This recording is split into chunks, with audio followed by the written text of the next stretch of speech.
Alright guys, welcome back to the channel. I hope you're doing well.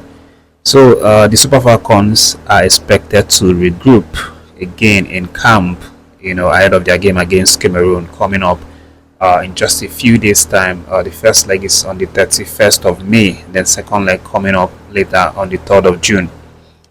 And these games are extremely crucial, because it's going to be taken as the preparation for the WAFCON competition. That's the Women African Cup of Nations that is going to come up later. And of course, if you keep tabs on this, if you keep tabs on the Super Falcons, you definitely know that they've not been involved in any activity for the longest time. I think it's been up to I think between 4 and 6 months. That's the last time that we saw them play any sort of game, whether it's friendly or competitive game.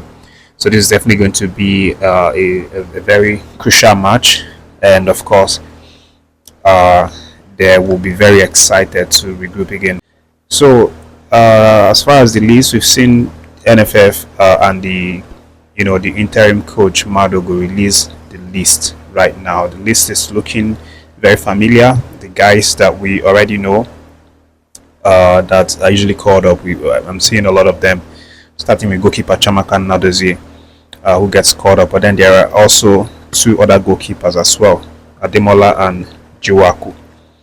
And then defensive area, with still a lot of familiar faces, but notably there is an absentee there who is the very talented Ashley PLUMPTRE. She doesn't make the list for this one, and I'm wondering what's the actual reason why she has not been called up. But again, from what I can see from the defenders, the guys that have been invited are really capable. Ohale is there, Ola Dipo, and then Demehin, Alozie as well.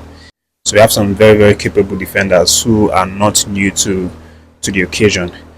Midfield area, of course, I think we have a huge strength in the likes of Abiodun Deborah.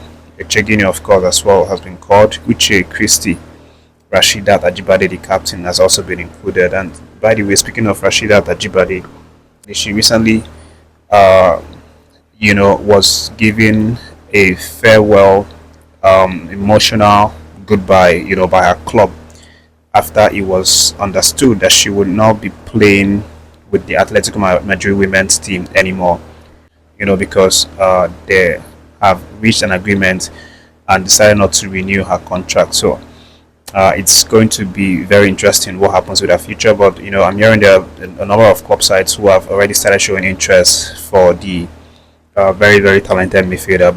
But again, she makes the list, and I think she's going to make them really strong in midfield areas. And for the attackers, I'm really excited to see a couple of players. First one is Asian who is a striker for Edo Queens. She has really performed a lot this season. She's been really fantastic, scoring a lot of goals for the women's league.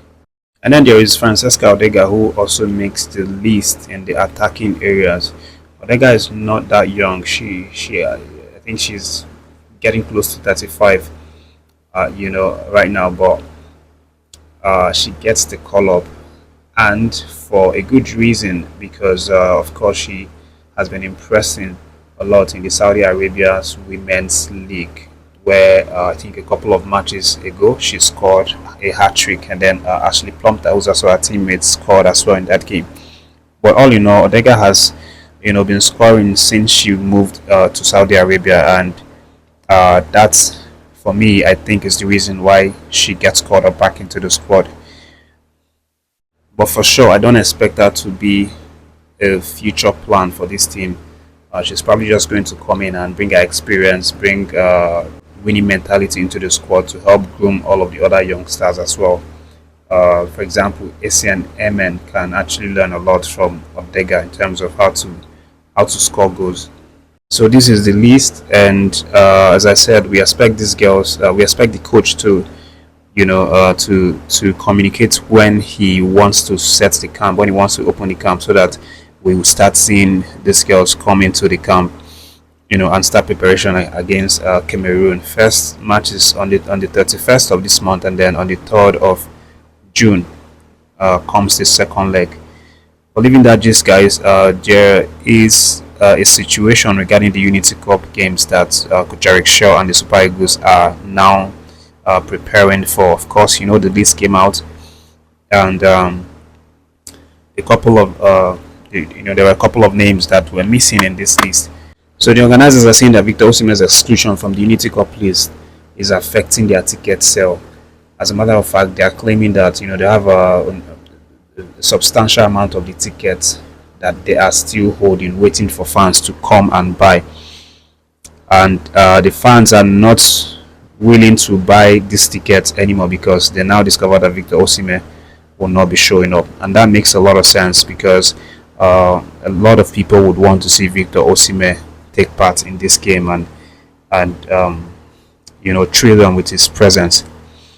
But aside from that, I mean, we still have a couple of household names who have been called up, and I think it's going to be a good show, in terms of the squad that we have on the ground. Of course, Samuel Chukwueze is there, Moses Simon, Kelechi Iheanacho is also there. He's a fan favorite at one point. Nathan Teller as well.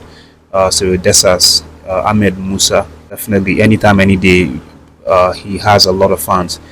And then Stanley Nwabali, goalkeeper. We have a lot of players. Wilfred Ndidi, who is in the UK, he's been playing consistently for years. So I still think the squad has good amount of star players that the fans should, want to see when this game starts. So that's what's happening. But from the look of things, the Unity Cup is still going to go on and be played, whether or not some star names like Victor Osimhen doesn't show up. And if people don't buy the remaining tickets, the organizers are just going to shrug that one off and just count it as part of the loss for this competition. But again, it's important to note that the fundraising aspect, the monetary aspect is also important to the Unity Cup and its establishment, because they are definitely using this as a platform, not just for friendly platforms to warm up the legs of these countries who want to of course engage their team, for coaches who want to implement their strategy plans and all of that using this Unity Cup as an opportunity. But it's also a way to raise funds for certain developmental activities that these organizers have in plans.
Last time through there, once you're done, get a couple of individual stretches off.